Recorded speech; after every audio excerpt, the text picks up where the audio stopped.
दोस्तों, आज मैं आपको परमहंस योगानंद जी के जीवन की एक अद्भुत घटना के बारे में बताने वाला हूँ।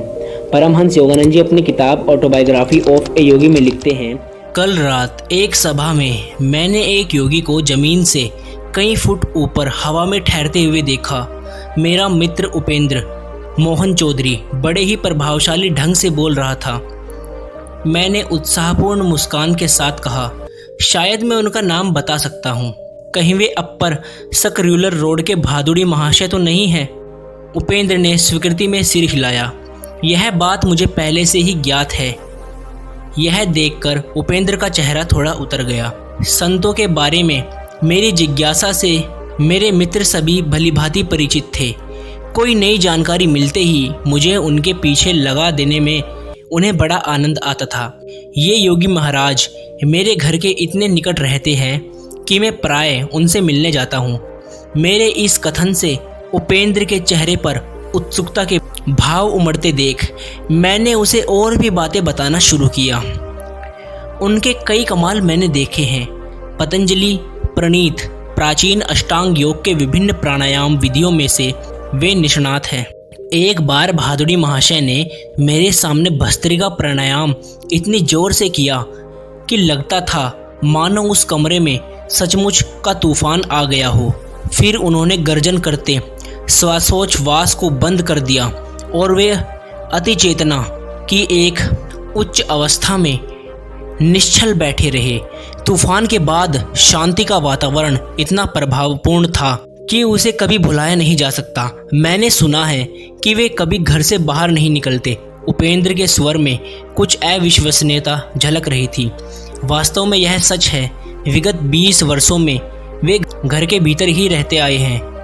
केवल हमारे पर्व त्योहारों के अवसर पर वे स्वयं ही लगाए गए इस नियम को थोड़ा ढीला करते हैं। जब वे अपने ही अहाते में स्थित सामने की पगडंडी तक जाते हैं, वहाँ पर भिखारी जमा हो जाते हैं, क्योंकि संत भादुड़ी अपने दयाद्र हृदय के लिए प्रसिद्ध है। गुरुत्वाकर्षण के नियम को ठुकराकर वे हवा में कैसे रह पाते हैं? कुछ प्राणायामों के अभ्यास से योगियों के शरीर की जड़ता नष्ट हो जाती है। तब उनका शरीर हवा में उठ जाता है या फिर मेंढक की तरह यहाँ से वहाँ फुदकने लगता है। जो संत योग अभ्यास नहीं करते वे ईश्वर के प्रति तीव्र भक्ति की आस्था में हवा में ऊपर उठते पाए गए हैं। इस संत के विषय में मैं अधिक जानता हूँ। क्या तुम उनकी सायंकाल सभाओं में जाते हो? उपेंद्र की आंखों में कौतूहल सी चमक दिख रही थी। हाँ, मैं प्राय जाता हूँ। उनके उपदेशों में विद्यमान विनोदपूर्ण चुटकियाँ और हास्य परिहास में मुझे बड़ा मजा आता है। कभी कभी मेरे लंबे अट्टहास से सभा की गंभीरता भंग हो जाती है। भादुड़ी महाशय तो उसका बुरा नहीं मानते, किंतु उनके शिष्य खा जाने वाली नज़रों से मेरी ओर देखते हैं। उस दिन दोपहर को स्कूल से घर लौटते समय मैं भादुड़ी महाशय के एकांत निवास के पास से गुजर रहा था तो उनका दर्शन करने की इच्छा हो गई। जनसाधारण के लिए उनका दर्शन अत्यंत दुर्लभ था। निचली मंजिल पर अकेला रहने वाला एक शिष्य इस बात का ध्यान रखता था कि उनके एकांत में खलल न पड़े। यह शिष्य कुछ ज़्यादा ही अनुशासन प्रिय व्यक्ति था। उसने मुझसे पूछा कि क्या मैंने भेंट के लिए पहले से समय लिया हुआ है। उसके गुरुदेव उसी समय वहाँ आ पहुँचे और उन्होंने मुझे अविलंब किए जाने से बचा लिया। मुकुंद जब भी आना चाहे उसे आने दिया करो। संतवर की आंखों में चमक उठी। एकांत का मेरा नियम मेरी अपनी सुविधा के लिए नहीं बल्कि लोगों की सुविधा के लिए है। सांसारी लोगों को उनके मोहजाल को तहस नहस कर देने वाली स्पष्टवादिता अच्छी नहीं लगती। संत न केवल दुर्लभ है बल्कि वे लोगों को व्याकुल भी कर देते हैं। शास्त्र पुराणों में वे प्राय जनसाधारण को विह्वल करते पाए जाते हैं। मैं भादुड़ी महाशय के पीछे पीछे ऊपरी मंजिल पर स्थित उनके अत्यंत सादे कक्ष में जा पहुंचा, जहां से वे शायद कभी कभार ही बाहर निकलते थे। संसार की शुद्र उत्तेजनाओं के तीव्र गति से नित्य बदलते चित्रों की ओर संतजन प्राय कोई ध्यान नहीं देते। वे युग युगांतर में स्थित हुए कालजयी सत्यों पर उनका ध्यान केंद्रित रहता है। संतों के समकालीन योग केवल उनके संकीर्ण वर्तमान के लोग ही नहीं होते। महर्षि जहाँ तक मैं जानता हूँ आप पहले ऐसे योगी हैं जो हमेशा घर के अंदर ही रहते हैं। भगवान कभी कभी अपने संतों को अप्रत्याशित परिस्थिति में डाल देते हैं कि कहीं हम यह न सोचे कि हम संतों को एक विशिष्ट नियम की चौखट में बिठा सकते हैं। आरोग्य और शक्ति से ओतप्रोत अपना शरीर उन्होंने पद्मासन में स्थित किया। उनकी आयु 70 और 80 वर्ष के बीच थी, परंतु आयु या निष्क्रिय जीवन पद्धति का कोई अप्रिय लक्षण उनके शरीर पर नहीं था। उनका सुसंगठित एवं सीधा शरीर प्रत्येक दृष्टि से आदर्श स्वरूप था। उनका मुखमंडल पुराणों में वर्णित ऋषियों के समान था। भव्य मस्तक, भरपूर दाढ़ी, शांत आंखें, सदैव ईश्वर की सर्वव्यापकता पर स्थित। वे सदैव दृढ़ता के साथ सीधे बैठते थे। हम दोनों ध्यानस्थ हो गए। 1 घंटे के बाद उनकी सौम्य वाणी ने मुझे जगा दिया। तुम प्राय ध्यान लगाते हो, परंतु क्या तुम्हें कुछ अनुभव हुआ है? वे मुझे ध्यान से अधिक ईश्वर से प्रेम करने का स्मरण दिला रहे थे। साधन को ही साध्य समझ लेने की भूल मत करना। उन्होंने मुझे अपने गंभीर स्वभाव में भी मुझे हमेशा ही आनंदित करने वाली अपनी विनोद बुद्धि को प्रकट करते हुए उन्होंने कहा, साधारणतः लोगों को ध्यान योग से जल योग अधिक अच्छा लगता है। योग के विषय में उनकी इस शब्द क्रीड़ा को सुनकर मैं ठहाके लगाकर हंसने लगा। क्या हंसी है तुम्हारी? वात्सल्यपूर्ण चमक उनकी दृष्टि में प्रकट हुई। उनका अपना चेहरा सदैव गंभीर ही रहता था, परंतु उनमें भी परमानंद भरी मुस्कुराहट की झलक होती थी। उनके विशाल कमल नयनों में सदैव एक दिव्य हंसी छुपी रहती थी। वे पत्र सुदूर स्थित अमेरिका से आए थे। उन्होंने मेज पर पड़े अनेक मोटे मोटे लिफाफों की ओर संकेत किया।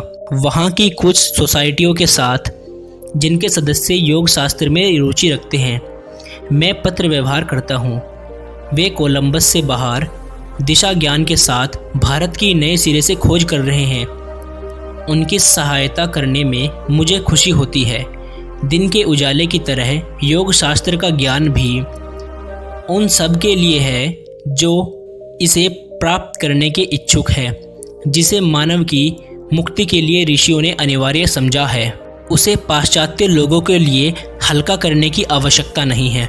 ब्रह्मा अनुभव भिन्न भिन्न होते हुए भी सबकी आत्मा का एक समान ही है, और जब तक योग का कुछ न कुछ अभ्यास नहीं किया जाता तब तक न ही पाश्चात्य और न ही पौर्वात्य लोग उन्नति कर सकते हैं। उन्होंने अपनी शांत दृष्टि मुझ पर स्थिर की।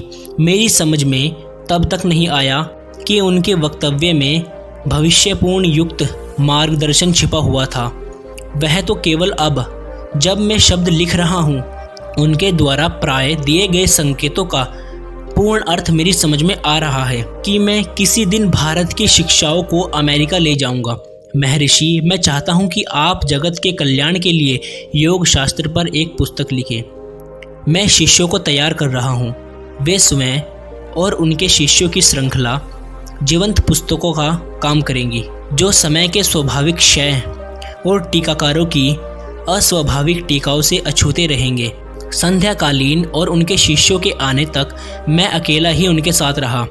शिष्यों के आने के बाद भादुड़ी महाशय ने अपना अद्वितीय प्रवचन शुरू किया। शांत बाढ़ की तरह अपने श्रोताओं के मन में कूड़े करकट को बहा ले जाकर वे ईश्वर की ओर ले चले। विशुद्ध बंगला वे हृदय स्पर्शी दृष्टांत देते जा रहे थे। उस दिन भादुड़ी महाशय संत संगति को पाने के लिए अपने राजसी जीवन का त्याग करने वाली मध्ययुगीन राजपूत रानी मीराबाई के जीवन से संबंधित कुछ दार्शनिक तत्वों को समझा रहे थे। एक बार एक सन्यासी सनातन योग स्वामी ने मीराबाई से मिलने से इसलिए इनकार कर दिया कि वे स्त्री थी। उत्तर में मीराबाई ने जो कुछ कहा उसे सुनकर गोस्वामी विनम्र बनकर उनके चरणों में नत हो गए। महात्मा जी से कहो, मीराबाई ने कहा, कि मैं नहीं जानती थी कि सृष्टि में ईश्वर के अतिरिक्त कोई भी पुरुष है। क्या हम सबके सामने स्त्रियां नहीं हैं? शास्त्रों का एक सिद्धांत यह है कि ईश्वर ही एकमात्र सृजनक्षम पुरुष तत्व है। उनकी सृष्टि तो केवल निष्क्रिय माया है। भादुड़ी महाशय जहाँ यौगिक आसन में बैठते थे वही उनके पास पड़ी खटाऊ पर कई शिष्य प्रणामी रख देते थे। भारत में प्रचलित इस श्रद्धापूर्ण चढ़ावे का अर्थ है कि शिष्य अपनी भौतिक संपदा गुरु के चरणों में अर्पित कर रहा है। कृतज्ञ मित्रों के रूप में प्रभु ही अपने भक्तों की देखभाल करते रहते हैं। गुरुदेव आप महान हैं। उस पितामह तुल्य ऋषि से विदा लेते समय उनकी ओर भक्तिपूर्ण दृष्टि से देखते हुए मैंने कहा, आपने ईश्वर को पाने के लिए और हमें ज्ञान देने के लिए अपनी संपत्ति, आराम आदि सब कुछ त्याग दिया। यह सर्वविदित था कि भादुड़ी महाशय ने बचपन में ही विशाल पैतृक संपत्ति को त्याग दिया था जब उन्होंने अनन्य भाव से योग मार्ग में पदार्पण किया। तुम ठीक उल्टी बात बोल रहे हो। भादुड़ी महाशय के मुखार बिंदु पर भर्त्सना के अत्यंत सौम्य भाव प्रकट हुए। मैंने तो अंतहीन आनंद का विराट साम्राज्य प्राप्त करने के लिए कुछ थोड़े से रुपए और कुछ तुच्छ सुख विलासों को छोड़ दिया। फिर मैंने कोई त्याग कहाँ किया है? और उस निधि को बांटने में जो आनंद मिल सकता है उसका मुझे ज्ञान है। इसे क्या त्याग कहा जा सकता है? अल्पदृष्टि वाले संसारीजन ही वास्तव में सच्चे त्यागी हैं। वे अद्वितीय दिव्य संपत्ति को संसार के मुट्ठी भर तुच्छ खिलौने के लिए त्याग देते हैं।